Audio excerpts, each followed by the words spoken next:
So, why would you want to use Sticky Putty for your customs? Find out in this video. So now, why would anyone want to use Sticky Putty for doing their customs? Well, one of the first reasons is Sticky Putty is relatively inexpensive compared to other clays and other mediums of sculpting, and also due to its unique properties. I'm going to first show you what it looks like, and here's one out of the box. So, simply looks like Play-Doh. And just grab a piece, that's all you need. And that's what it looks like. It's very moldable and it's a bit sticky. Now, unlike green stuff and other clays, Sticky Putty retains its molding properties. So, meaning that it doesn't harden.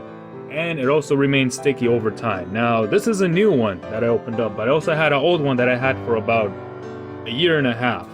Which is right here, and yes, I know, I used it for either doing stop motions, holding things back in place, and instead of just throwing it away, as you see, you can just stick it back onto it and reuse it. Now the reason I pulled this out was just to show you that even with time, even years, it still retains its properties, still sticky and works, and you can reuse it. So you don't have to worry about like clay and other things where if it dries up, that's it. Now the big question is, why would I want to use Sticky Putty for doing customs?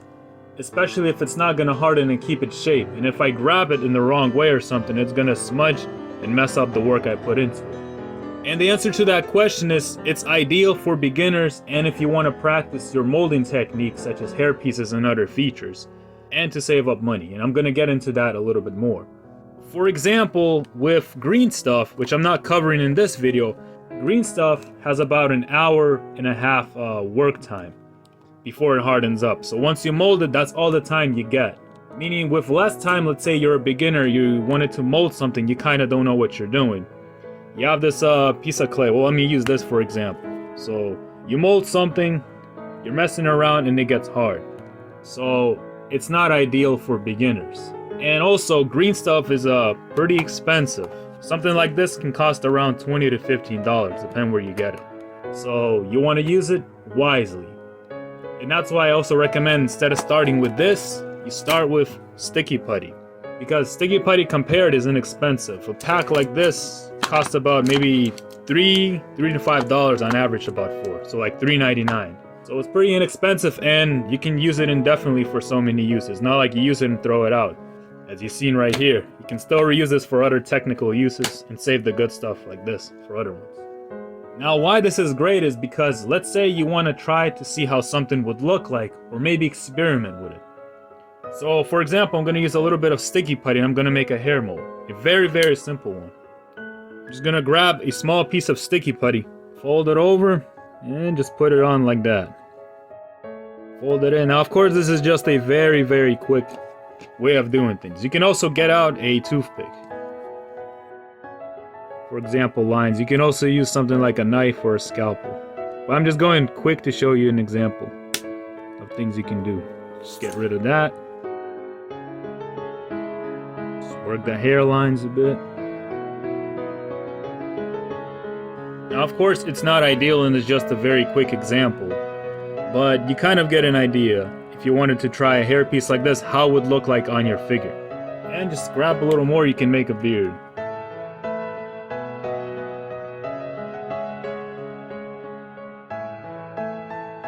So you kind of get something like that.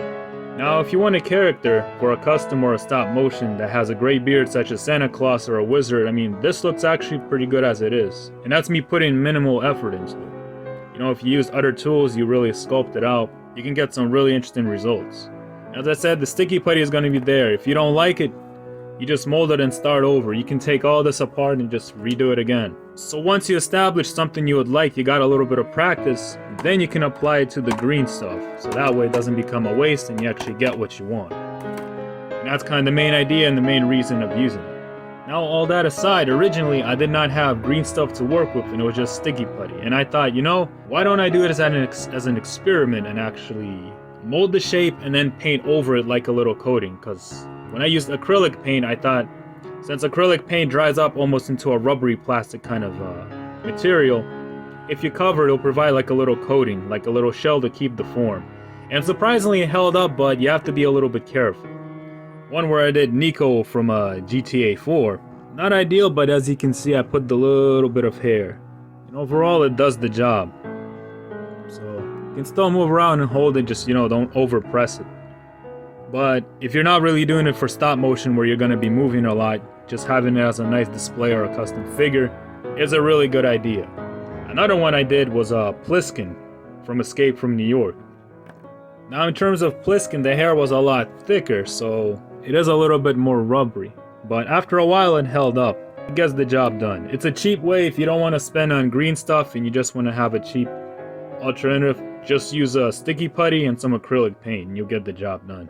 And that brings us to the end of the video. And like I said, I'm going to be covering the green stuff in a future video, so stay tuned for that.